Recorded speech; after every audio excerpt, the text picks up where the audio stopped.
Nous allons lire la parole de Dieu. Je ne suis plus dans le monde, et ils sont dans le monde. C'est Jésus qui parle. Et je vais à toi. Père Saint, garde en ton nom ce que tu m'as donné, afin qu'ils soient un comme nous. Lorsque j'étais avec eux dans le monde, je les gardais en ton nom. J'ai gardé ceux que tu m'as donnés, et aucun d'eux ne s'est perdu. Sinon, le fils de perdition, afin que l'écriture fût accomplie. Verset 13. Et maintenant, je vais à toi, et je dis ces choses dans le monde, afin qu'ils aient en eux ma joie parfaite. Je leur ai donné ta parole, et le monde les a haïs, parce qu'ils ne sont pas du monde, comme moi je ne suis pas du monde. Verset 15. Je ne te prie pas de les ôter du monde, mais de les préserver du monde, du mal. Verset 16. Ils ne sont pas du monde comme moi, je ne suis pas du monde. Amen. Acclamons pour la parole de Dieu que nous venons de lire. Et veuillez vous asseoir. C'est la parole de Dieu que nous acclamons. Amen. Excellent Père, je demande ta présence au milieu de nous en ce moment par ton esprit. Saint-Esprit, viens et révèle-moi de ta présence. Révèle l'Église et chaque membre de ta présence, afin que nous puissions recevoir la semence, la parole pour notre édification. Au nom de Jésus-Christ, nous avons prié. Amen. Amen. Nous sommes toujours en train de voir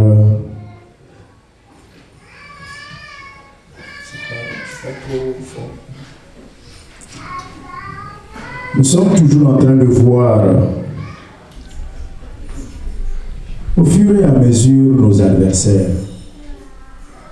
Le thème de l'année, c'est l'année de victoire. Le verset phare, c'est Josué 1,5. Nul ne tiendra devant toi. Et nous avons commencé depuis dimanche passé à voir ce nul. Nul ne tiendra devant toi. C'est qui? Et nous avons dit que notre premier adversaire, notre premier ennemi, c'est moi-même. C'est toi-même. Pour le combat, je n'ai pas un autre adversaire extérieur. L'adversaire premier, c'est l'adversaire intérieur. Mon premier adversaire pour combattre, pour m'opposer, c'est ma chair. La chair, c'est la somme de nos 5 sens, c'est-à-dire le corps physique, plus notre âme. C'est ça qui donne la chair. Quand la parole de Dieu dit, ne vivez pas selon la chair, c'est le corps physique plus l'âme. C'est ça qui donne la chair. Ma chair me conduit à échouer. Ma chair me conduit à ne pas y arriver aux objectifs. La chair a des désirs qui sont contraires à la volonté de Dieu. Si Dieu est pour moi, qui sera contre moi? Nous avons dit personne. Les sorciers peuvent être contre toi. Les méchants peuvent être contre toi. Le diable peut être contre toi. Puisque tu as Dieu à ton côté. Dieu est ton allié. Maintenant, qui peut être contre moi si j'ai Dieu avec moi? Et nous avons répondu, particulièrement moi, parce que Zoumounana a répondu, c'est toi-même qui peux être contre toi-même. Ta chair qui est en toi qui te domine, tes passions et tes pulsions qui te dominent, ce que tu n'arrives pas à contrôler en toi, c'est ça qui est contre toi. Ceux qui sont morts en Christ ont crucifié la chair. Et ils ne marchent plus selon la chair.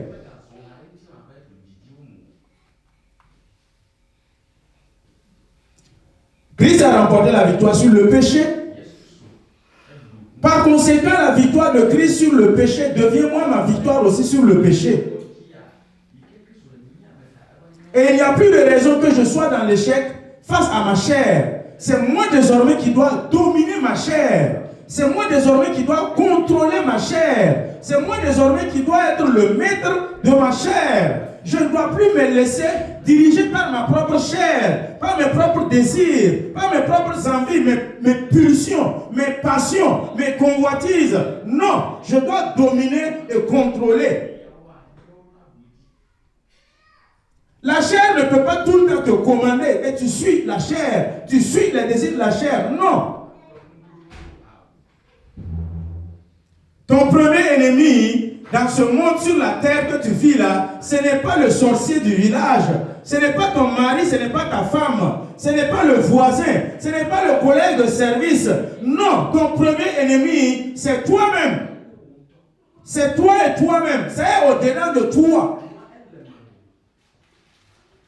Il faut museler celui-là qui dort en toi. L'homme intérieur qui est en toi, là, il faut le contrôler, il faut dominer, il faut l'attacher, il faut l'assujettir. Domine sur lui et marche sur lui. C'est lui ton premier ennemi.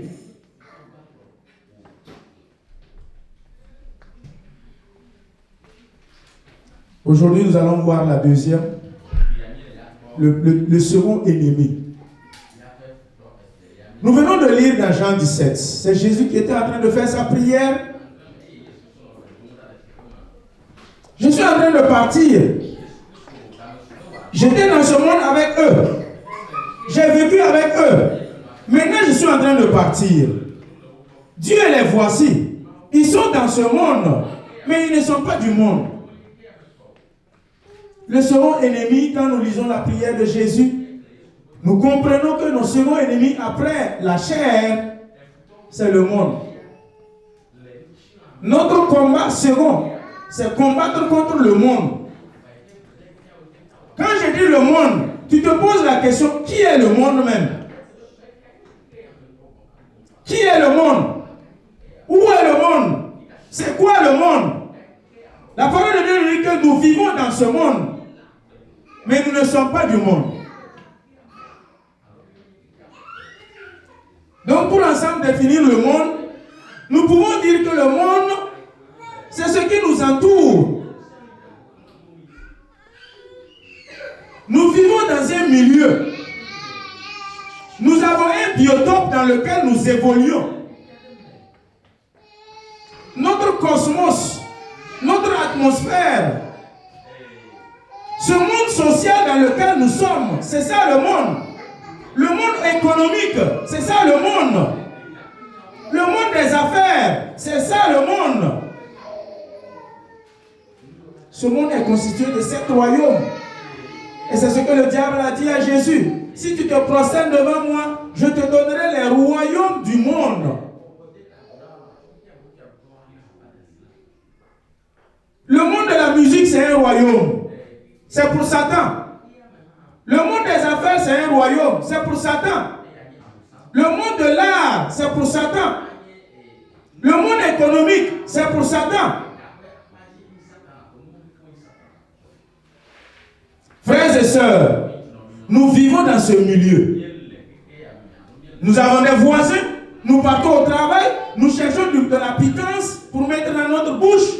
Notre pain quotidienne, nous la cherchons dans ce monde qui appartient à Satan. Le propriétaire, c'est le diable. Et notre second adversaire, nous devrions vaincre le monde. Nous ne devrions pas nous laisser vaincre par le monde, mais c'est nous qui devrions dominer le monde et vaincre le monde. Le monde a plusieurs composantes. Comment tu navigues dans ce monde? Comment tu évolues dans ce monde?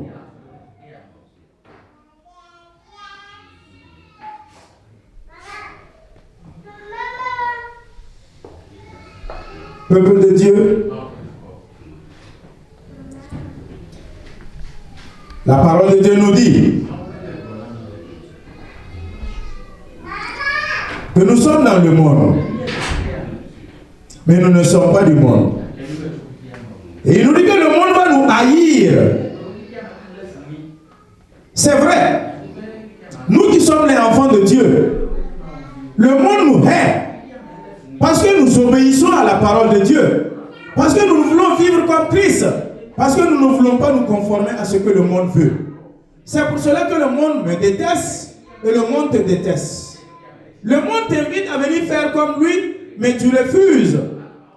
Le monde t'appelle à venir se conformer à lui, mais tu refuses. Aussi longtemps que tu vas refuser et vouloir vivre comme Jésus, le monde va te haïr. Ne te préoccupe pas de la haine que le monde a envers toi, mais plutôt préoccupe-toi de ce que Jésus t'a dit. Il faut vaincre le monde.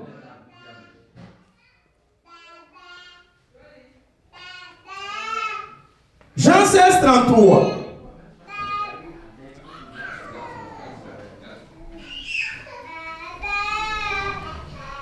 Je vous ai dit ces choses afin que vous ayez la paix en vous. La paix en moi plutôt. Vous aurez des tribulations dans le monde, mais prenez courage. J'ai déjà vaincu le monde. Ma victoire sur le monde n'est pas de mes propres forces. Ta victoire sur le monde n'est pas de tes propres forces, mais Christ qui a déjà vaincu le monde pour moi. Désormais, je rentre dans la victoire de Christ sur le monde et moi aussi, je vainc le monde. Nous allons avoir des tribulations, certes. Elles sont là, quotidiennement, tous les jours. Nous vivons et nous traversons des zones de turbulence dans ce monde. Jésus a déjà traversé ces zones. Jésus a déjà traversé ces turbulences. Maintenant, il te dit, j'ai déjà vaincu le monde. Je l'ai déjà assujetti. Je l'ai déjà commandé. Désormais, prends la victoire que j'ai sur le monde et toi aussi, remporte cette victoire. Jouis de cette victoire sur le monde.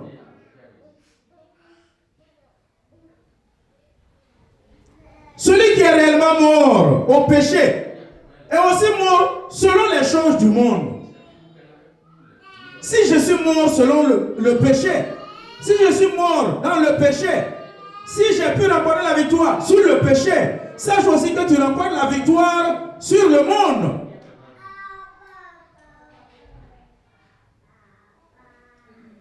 Et Jean 2, 15.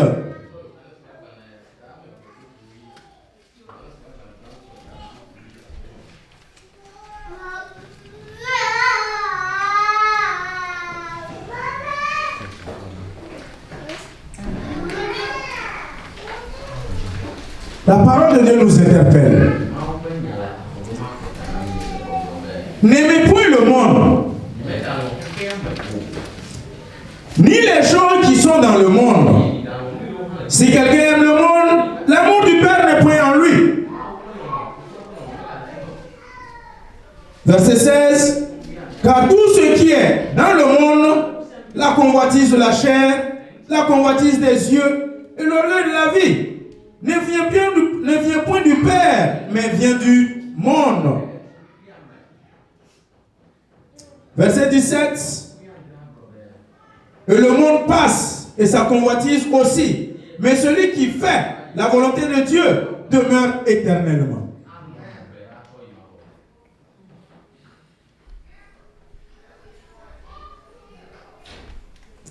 Frères et sœurs,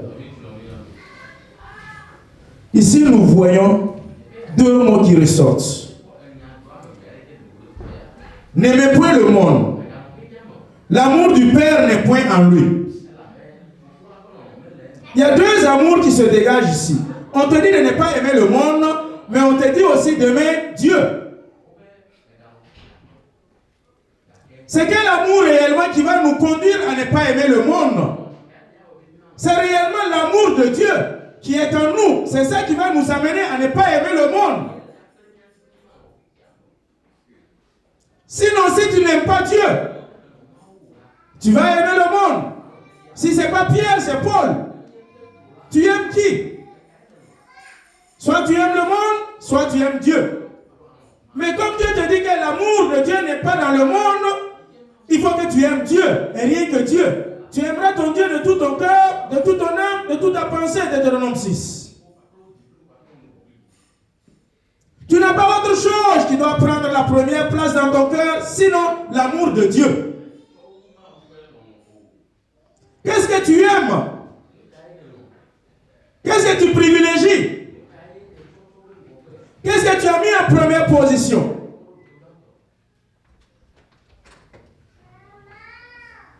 L'amour de Dieu nous conduit à ne pas aimer le monde. Parce que Dieu te dit, le monde nous haït. Sachez que j'ai déjà vaincu ce monde. Vous aurez des tribulations. Mais moi, Dieu, a déjà remporté la victoire sur ce monde. Qu'est-ce qui te domine? Est-ce l'amour du monde qui te domine plus que l'amour de Dieu? Je vous invite ce matin, frères et sœurs, à développer votre amour envers Dieu. Je vous invite ce matin à multiplier, à faire croître et grandir votre amour envers le Créateur, envers celui qui t'a sauvé. Est-ce que tu ne prétends pas que tu aimes Dieu alors que tu ne l'aimes pas?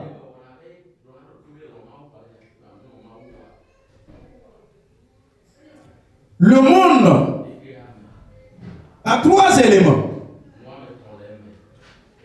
que nous devrions faire attention. Premièrement, ce que le monde a, c'est la convoitise de la chair. Qu'est-ce que notre chair convoite? Qu'est-ce que ta chair convoite?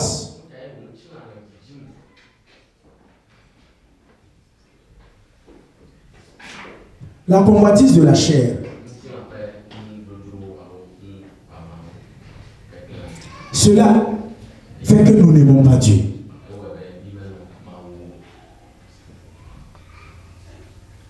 Ma chair me domine. Ta chair te domine. En ce sens que tu n'aimes pas Dieu.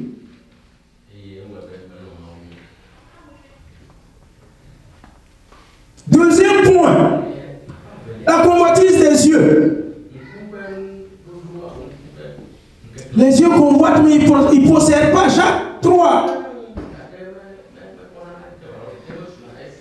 D'où viennent nos luttes, nos querelles, nos disputes? C'est parce que nous convoitons, mais nous ne possédons pas. Nous convoitons par la chair, nous convoitons par les yeux. La convoitise du monde, c'est parce que je vois, que je désire. C'est parce que je vois, que je fais l'analogie de ma personne à l'autre. Mais je ne possède pas, je ne gagne pas.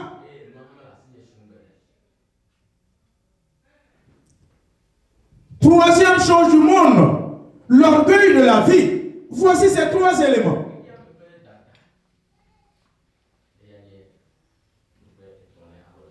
L'orgueil, c'est un adversaire sérieux. La convoitise des yeux, c'est un des adversaires sérieux. Convoitise de la chair, un adversaire sérieux. Que nous devrions triompher. Nous devrions assujettir, commander. Nous devrions dominer sur notre orgueil, l'orgueil de la vie. Ces 3 éléments nous conduisent à nous éloigner de la face de Dieu et à nous rapprocher du monde. Je veux qu'on dise que c'est moi. Tu veux qu'on dise que c'est toi. Le matufu, le jeu, l'orgueil de la vie. Si je ne suis pas là, rien ne bouge. L'orgueil de la vie. Sans moi, rien ne bouge. L'orgueil de la vie. Dans leur cérémonie, c'est moi qui ai tout géré. L'orgueil de la vie. Dans la famille, c'est moi. L'orgueil de la vie. Au service, si je ne suis pas là, le service est bloqué. L'orgueil de la vie. Peuple de Dieu. 3 éléments. 1 Jean 2 nous dit, à partir du verset 15, n'aimez pas le monde. N'aimez pas ces 3 choses que je viens de citer, que la parole de Dieu vient de te citer. Le diable a utilisé ces 3 choses pour attaquer l'homme sans péché sur la terre. Adam et Ève, saints, viennent d'être créés. Il n'y a rien de souillé en eux. Sans péché. Mais regarde comment l'ennemi a pu les attaquer, les terrasser. Si tu manges, tu seras comme Dieu. Tu deviendras comme Dieu. Tes yeux vont s'ouvrir. L'orgueil a poussé. La femme a convoité, elle a vu. Le fruit était beau et agréable à manger. Le désir de la chair. Voici les 3 éléments que l'ennemi a utilisés pour renverser, bouleverser le monde. En commençant par l'homme sans péché. Le premier homme sans péché. Et nous l'appelons aujourd'hui le péché adamique. Le péché adamique n'existe plus à partir du moment où Christ est mort à la croix et il nous a sauvés. Il a détruit le péché. Donc par conséquent, le péché adamique n'existe plus en toi.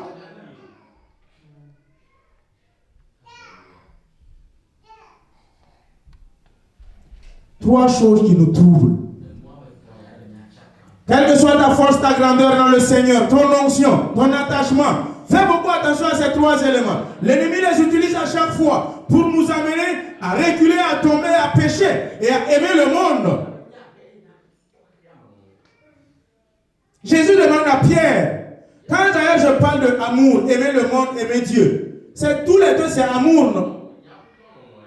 Mais la Bible nous explique en grec qu'il y a 3 types d'amour. L'amour agapao, ça c'est pour Dieu. L'amour philéo, c'est pour les frères, les cousins, les tantes, les oncles. L'amour éros, ça c'est pour la femme et le mari. Jésus demande à Pierre, Pierre m'aimes-tu? La question que Jésus a demandé à Pierre, en réalité Jésus l'a demandé, Pierre, est-ce que tu m'agapao? Pierre dit, je te philéo.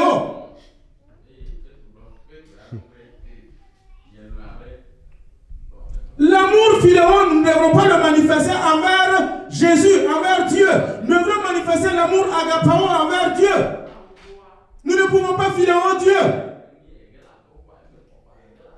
Deuxièmement, Jésus lui répond la même question. Pierre, m'aimes-tu? Oui, je te philéo. Comme tu ne comprends pas. La dernière question, Jésus lui pose la question. Pierre, est-ce que tu me philéo? Pierre même ne sait même plus quoi te répondre.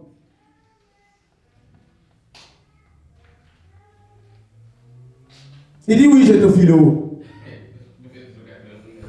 Si tu m'aimes réellement, il faut perdre mes brebis. Frères et sœurs, si vous aimez réellement Dieu, l'amour agapao, l'amour de Dieu, vous devrez faire l'œuvre de Dieu. Vous devrez vous consacrer à Dieu. Vous devrez vous engager à Dieu. Et vivre réellement comme votre Père vous demande de faire. Qu'est-ce que Dieu te demande de faire? N'aime pas le monde. Aime le Père. N'aime pas le monde. Aime Christ. N'aime pas le monde. Aime que Dieu seulement dans ta vie.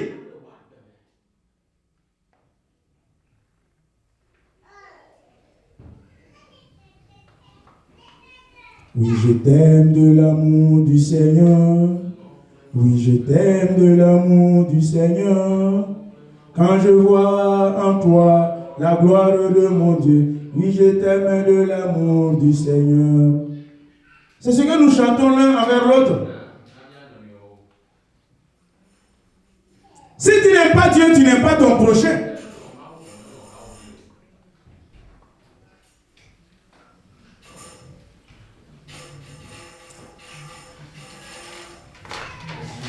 Ces 3 éléments, ce n'est pas Adam et Ève seulement que le diable a utilisé pour attaquer. Il a utilisé aussi pour attaquer Jésus. Jésus lui-même qui est le Fils de Dieu. Jésus lui-même qui est le Père, le Dieu incarné. Ces 3 éléments. Convoitise de la chair. Change la pierre en pain. C'est la chair a faim. La chair veut manger. La chair réclame. Pendant que tu es un jeûne de prière, le désir de la chair. Bois l'alcool, le désir de la chair. Mange les mains souillées, le désir de la chair. Change la pierre en pain. Jésus l'a opposé par la parole. Convoitise des yeux. Regarde tout ce monde, regarde ces royaumes, les richesses, tout ça. Si tu te procèdes devant moi, je te donne. Ça, je sais que si c'était des gens au milieu de nous, il y a longtemps, ils ont géré ça, ils ont pris. Ils se sont procédés, ils ont pris. Combien de frères se sont procédés, ils ont pris. Combien de pasteurs se sont prosternés, ils ont pris? Combien d'hommes, de chrétiens ont vendu leur âme au diable et ils ont pris la richesse, ils ont pris la gloire, ils ont pris tout simplement parce qu'ils n'aiment pas Dieu. L'amour véritable de Dieu ne te conduit pas à te prosterner devant le monde, te prosterner devant le diable, quel que soit ce que le diable te présente.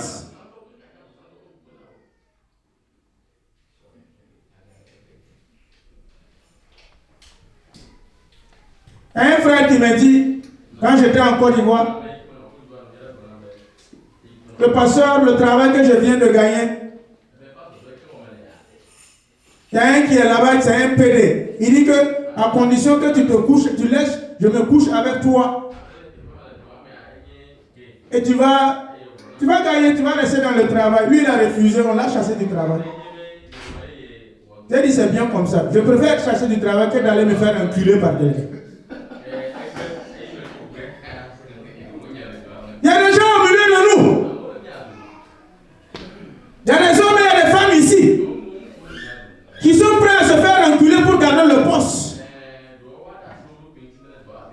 Il y a des jeunes sœurs ici qui sont prêts pour se coucher avec le manager pour gagner une promotion.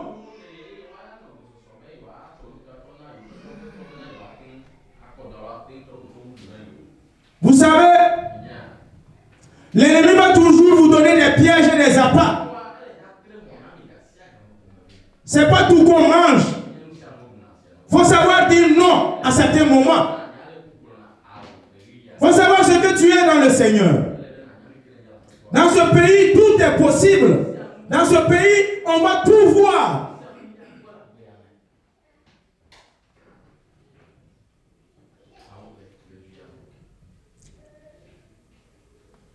Le diable a encore attaqué Jésus, orgueil de la vie. Si tu es réellement le Fils de Dieu, jette-toi du haut du temple. Là, c'est l'orgueil de Jésus qu'il a essayé de toucher. Combien de fois quand on était jeune, on t'a dit, si tu es réellement le Fils de ton Père, répète ça encore. Tu répètes pour qu'il sache que tu es le Fils de ton Père. Si tu es garçon, refais encore. Tu refais encore pour lui montrer que tu es garçon. C'est ça, non? Si tu es réellement le Fils de Dieu, jette-toi du haut du temple quand il a été écrit, j'enverrai des anges autour de toi et ton pied ne heurtera aucune pierre. Jésus a dit, je ne le ferai pas. Tu ne tendras pas ton Père, tu ne tendras pas ton Dieu. Voici les trois choses. Il a utilisé ça pour tenter Jésus, le Fils de Dieu. Maintenant, toi et moi, fait de chair et de sang, tout le temps nous sommes dans la faiblesse, tout le temps nous tombons, nous relevons. Regardez ces trois choses. C'est dans ta vie ou pas? Regarde ces trois choses. Si le diable les utilise pour t'attaquer ou pas, tenez ferme et résistez. Ne succombez pas à ces trois pièges. Si vous aimez réellement Dieu, vous allez reprimer et menacer le diable et résister au diable comme Jacques 4,7 nous dit. Résistez à l'ennemi, mais d'abord il faut vous soumettre à Dieu. Tant que tu ne te soumets pas à Dieu, tu ne pourras jamais résister au diable. Tant que tu n'aimes pas Dieu, tu ne pourras jamais résister au diable. La condition pour résister au diable, c'est de te soumettre et aimer Dieu.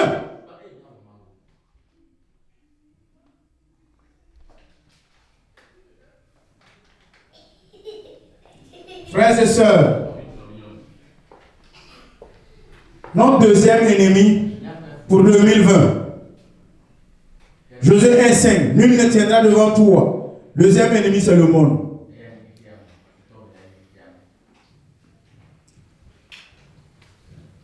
La triste réalité, c'est que l'Église aujourd'hui a copié le monde.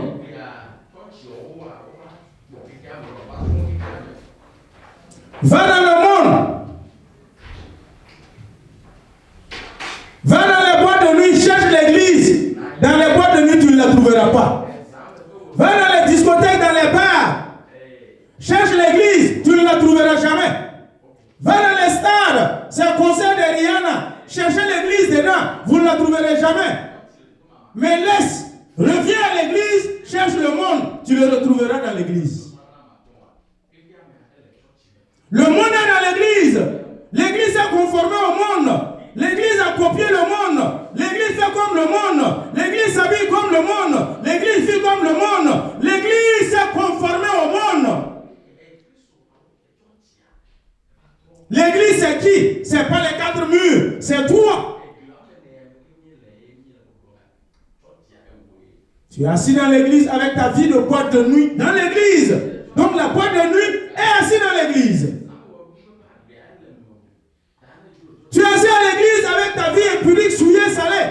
Tout ça là, ça vient du monde. Tu as introduit ça dans l'église.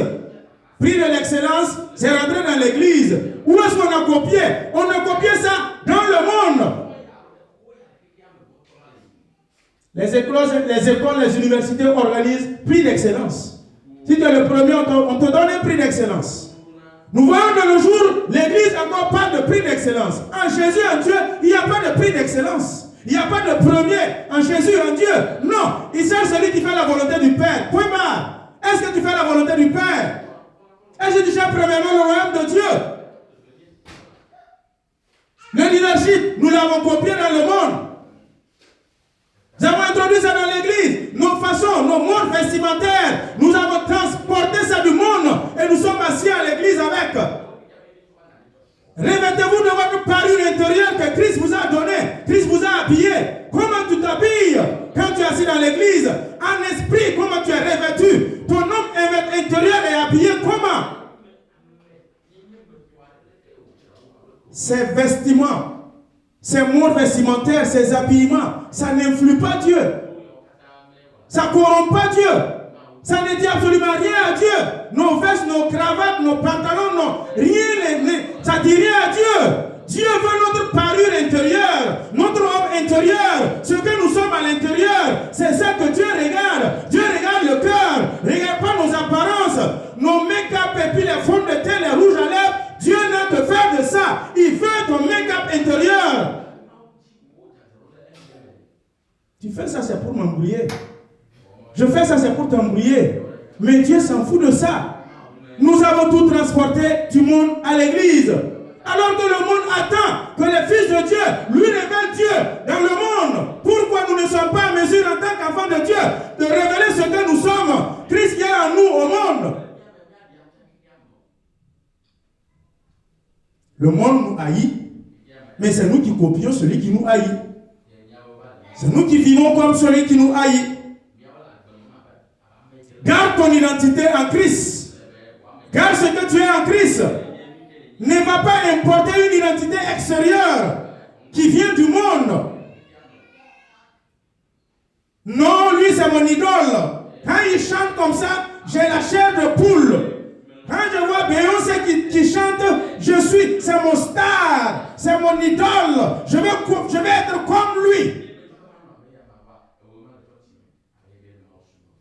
Frères et sœurs, comment tu peux te laisser tellement attirer par ces mondains, par ces choses du monde, à tel point que ta tête, tu es vraiment, tout a changé, tout chamboule en toi. Quand ces musiques ou ce son-là, ça moyen me tuer. Un chrétien, un enfant de Dieu, un fils de Dieu, qui parle comme ça et qui se laisse dominer par les choses du monde. Il y en a quand tu rentres dans leur voiture, du point A au point B, ce que tu vas écouter là, tu n'auras jamais une musique religieuse dedans. Rien. Chrétien, il n'y en a pas. Ce qu'ils écoutent dans leur téléphone, c'est toutes ces musiques mondaines.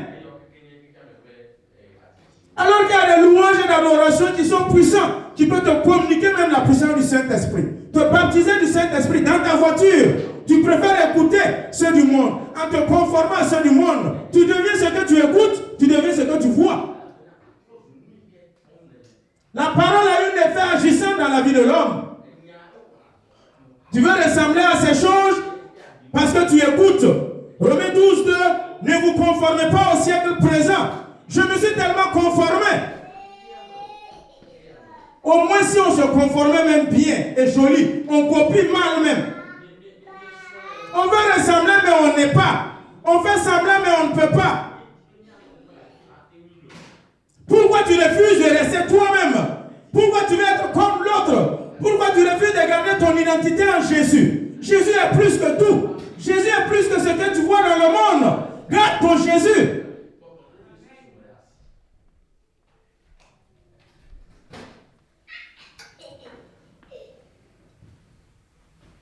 Le siècle présent, c'est quoi? Il nous dit de ne pas nous conformer au siècle présent.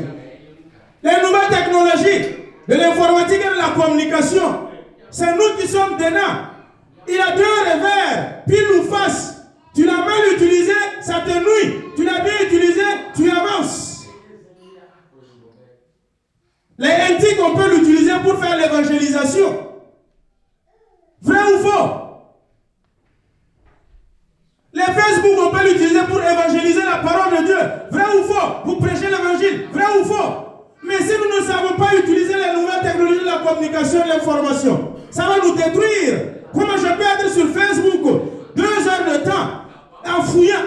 Facebook, c'est comme un frigo. Tu es conscient de ce qui est dans le frigo. À chaque fois que tu pars ouvrir, tu regardes, tu refermes. Il n'y a rien de bon dedans. C'est les jus, les pastèques, les fruits et le riz gras que tu as mangé hier nuit, ça n'a pas fini, tu as déposé. Mais tu es assis à la maison, 1, 2, 3, tu pars ouvrir le frigo, tu regardes, tu refermes. Tu pars t'asseoir. 1, 2, 3, tu pars ouvrir. Il y a quoi dedans? Facebook là, il y a quoi dedans?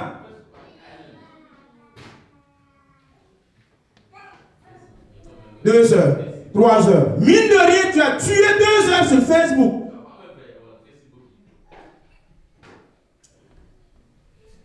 Ces réseaux sociaux, nous nous sommes conformés. Nous nous sommes conformés à la religion. Le conformisme religieux. Nos grands-pères ont fait comme ça, nous aussi on fait comme ça. On refuse de se laisser transformer par le renouvellement de l'intelligence. On se conforme au siècle présent. Les attraits de ce monde, nous voulons nous conformer aux attraits de ce monde. Haïssez les attraits de ce monde. Rejetez les attraits de ce monde. Le monde est tellement attractif que si tu n'es pas renouvelé par l'intelligence, tu vas te laisser attirer par les attraits de ce monde. Les attraits de ce monde ne vont jamais finir. Est-ce que les boîtes de nuit vont passer? Jamais. C'est là tout le temps. Tu es né trouvé, tu vas partir laisser les boîtes de nuit.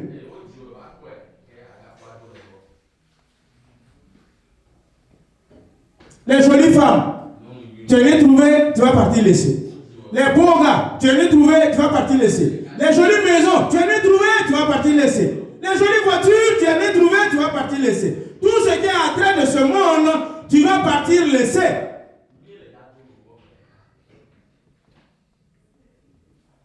On se flatte avec des jolis tombes, mais en réalité, tombe c'est tombe, trou c'est trou. Il n'y a pas de différence.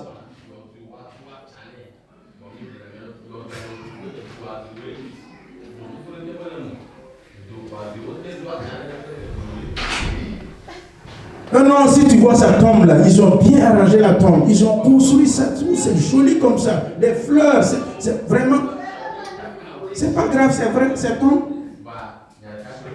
Lui là, sa tombe, on a mis terre là-dessus seulement, et puis prendre un caillou déposé dessus, et puis on a mis son nom, c'est fini. À d'autres endroits, on ne met même pas le nom, on ne sait même pas qui est couché dedans. Trou, c'est trou. Nous allons tous un jour rentrer dans le même trou. Que tu sois riche, tu vas y rentrer. Que tu sois pauvre, tu vas y rentrer. Il faut mieux rentrer avec la vie éternelle dans le trou et ressusciter le jour dernier de l'avènement de Christ. Au lieu de rentrer dans le trou avec les attraits de ce monde et sans la vie éternelle. Nul n'est éternel. Nous allons tous passer un jour. Tout passe. La beauté passe. La force passe. La jeunesse passe. Si maman va te dire, il y a de cela 20 ans reculé, ah mais c'était Robert Guiré. Quand il marche, toi-même tu es d'accord. Mais le temps passe. Nos jolies sœurs qui sont assises, les Vanessa belle, les Madame Kafando belle, les Grâce belle. Donnons-nous dans 30 ans. On va voir ici.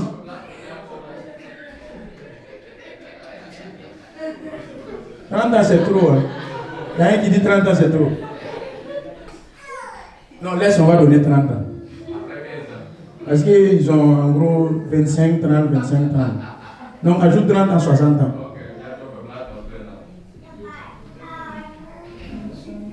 La force finie. La vigueur finie. Tu es jeune quand les copines te demandent, j'ai fait 4 coups, j'ai fait 5 coups. À l'heure là, il y a un moment, tu vas chercher un match nul, mais tu ne trouves pas.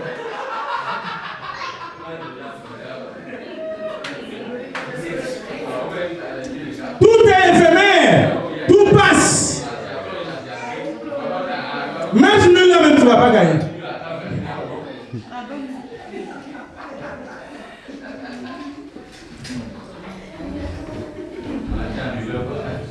Romains 5:5, l'amour du Père est répandu dans notre cœur. Si nous avons réellement l'amour du Père en nous, nous allons aimer réellement Dieu et aimer ce qui est à Dieu. 1 Corinthiens 13, l'amour du Père couvre une multitude de péchés. L'amour accepte tout, pardonne tout. L'amour supporte tout. Elle n'est pas envieux. L'amour ne s'irrite pas.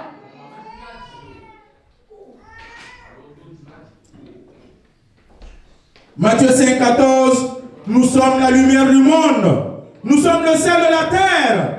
Église et peuple de Dieu. Aimons Dieu. Ayons la nature de Christ en nous. La vie de Dieu en nous. Et nous allons vaincre le monde. Nous allons remporter la victoire sur le monde.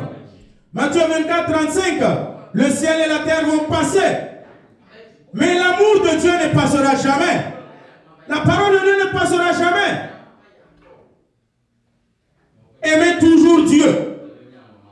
1 Timothée 4:12, que personne ne méprise ta jeunesse, mais il faut être un modèle. Par le Seigneur, sois un modèle dans la parole, sois un modèle dans ta conduite, sois un modèle dans tout ce que tu fais pour les autres, pour le monde. Le monde attend que tu sois un modèle pour lui. Communique Christ au monde, communique la nature de Dieu au monde. Cela est enfoui de toi, enfoui en toi. Il faut que tu exprimes la nature de Dieu qui est en toi au monde.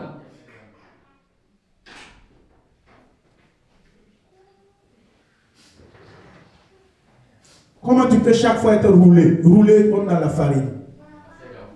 Tu te conformes. Facilement on te trompe. Facilement on te manipule. Facilement on change tes idées. Facilement tu n'as pas une parole fixe. Tu es dans le Seigneur, oui, aujourd'hui. Demain tu es dans le Seigneur.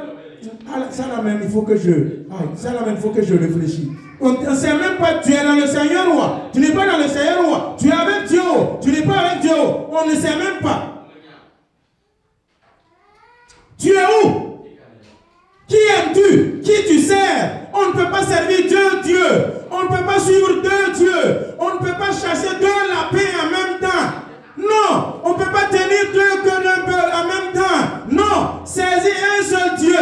Il faut suivre un seul Dieu qui est Jésus-Christ, le roi des rois. Aime un seul Dieu qui est le Dieu créateur, le Père. Suis un seul Dieu qui m'a donné la vie et le souffle de vie, qui t'a donné cette vie et ce souffle de vie. Crois seulement en ce seul Dieu qui est Jésus. Ne vous laissez pas mépriser. Jean 4:4, adultères que nous sommes, savez-vous que l'amour du Père est inimitié contre le monde?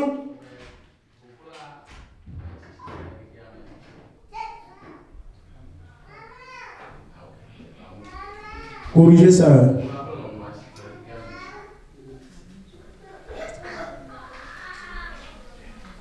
Tu ne peux pas aimer Dieu et aimer le monde en même temps. Si tu aimes le monde, cela est une inimitié contre Dieu.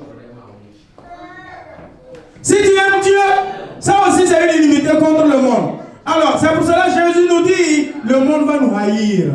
Pourquoi? Parce que nous aimons Dieu. Dieu aussi va nous haïr. Pourquoi? Parce que nous aimons le monde. Je préfère aimer Dieu et être haï du monde que d'aimer le monde et être haï de Dieu.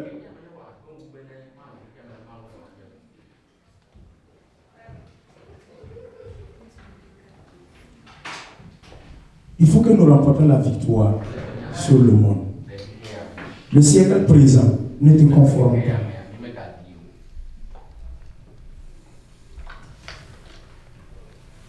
Crois seulement que la victoire ne viendra dans ta vie que par cet amour véritable et sincère que tu as envers ton Dieu.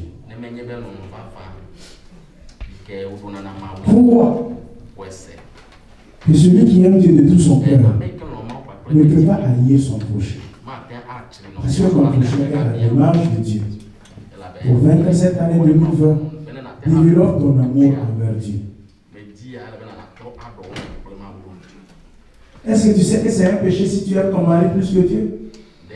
Est-ce que tu sais que c'est un péché si tu aimes ta femme plus que Dieu? Tu dois aimer Dieu plus que ta femme. Tu dois aimer Dieu plus que ton mari. Est-ce que tu sais que c'est un péché si tu aimes ton travail plus que Dieu?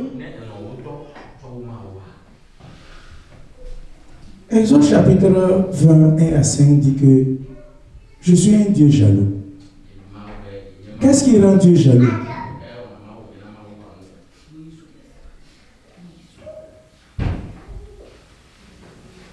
Ok.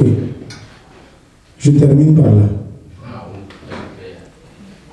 Frère Kafando et puis ta femme Elisa.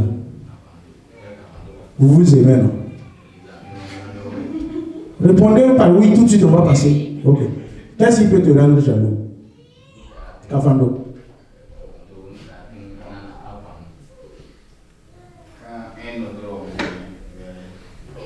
Ok. Elisa, qu'est-ce qui peut te rendre jaloux? Quand notre femme vient vers nous. Ok. Écoutez-moi bien. Il dit qu'il va devenir jaloux. Hein. Elle dit qu'elle va devenir jalouse. Qu'est-ce qui rend Dieu jaloux envers nous? Nous sommes quoi? L'épouse de Dieu. C'est comme nous sommes la go de Dieu.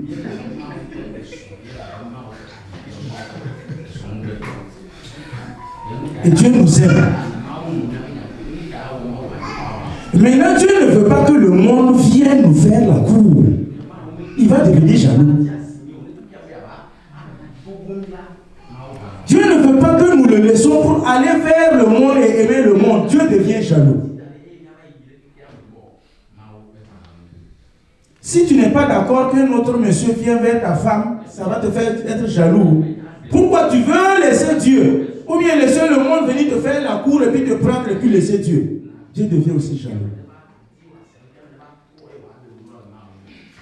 Je suis un Dieu jaloux.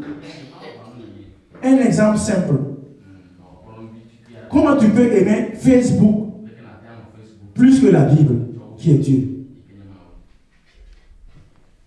Je suis sûr que dans beaucoup de portables, il y a Facebook et la Bible. Tous les deux sont là. Ces applications sont dedans. Qui a les deux éléments dans son portable? Lève ta main.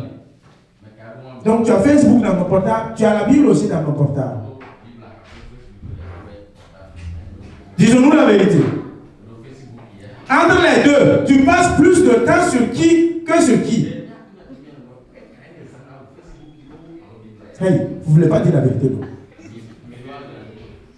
Vous passez plus de temps sur la Bible ou bien vous passez plus de temps sur le Facebook. Tous les deux sont sur votre téléphone. Quels sont ceux qui passent plus de temps sur Facebook? Levez vos mains.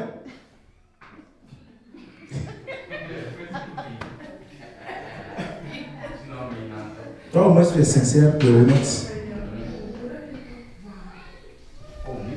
Levez vos mains. Ceux qui passent plus de temps sur Facebook plus que la Bible. Tous les deux sont, peut-être même les deux applications sont côte à côte. Donc, vous mettez Dieu jaloux.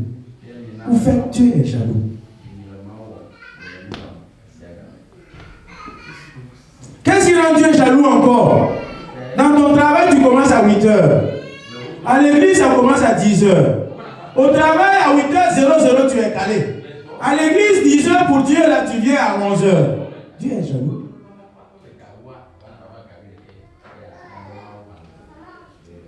Il n'est pas jaloux. Il est jaloux, mais il n'est pas jaloux. Si je peux être à l'heure à l'église, alors c'est lui qui m'a donné le souffle de vie. C'est lui qui m'a donné la santé. C'est lui qui m'a donné la voiture. C'est lui qui m'a donné tout. Il m'a rendu solide et valide pour que j'aille. Je suis capable d'être à l'heure là-bas, mais quand il s'agit de Dieu, je viens à 10h30.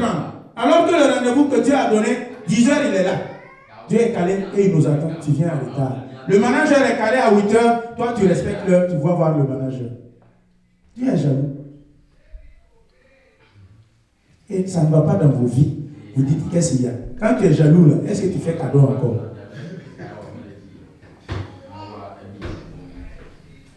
Donc Dieu ne te fait plus de cadeaux. À partir du moment où tu passes tout ton temps à le rendre jaloux, jaloux, jaloux, jaloux, jaloux, jaloux. Que le Seigneur vous bénisse.